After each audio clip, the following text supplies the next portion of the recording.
తల మీద చెయ్యి వేసి బొట్టు పెట్టినా, తాళి బొట్టు మెడను కట్టి బొట్టు పెట్టినా, తల మీద చెయ్యి వేసి బొట్టు పెట్టినా, తాళి బొట్టు మెడను కట్టి బొట్టు పెట్టినా, సన్ని కళ్ళు తొక్కినా సప్త పదులు మెట్టినా, సన్ని కళ్ళు తొక్కినా సప్త పదులు మెట్టినా, మనసు మనసు కలపడమే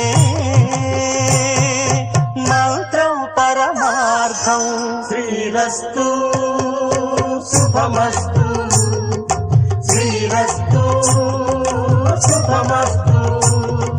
శ్రీకారం చుట్టుకుంది పెళ్లి పుస్తకం, ఇక ఆకారం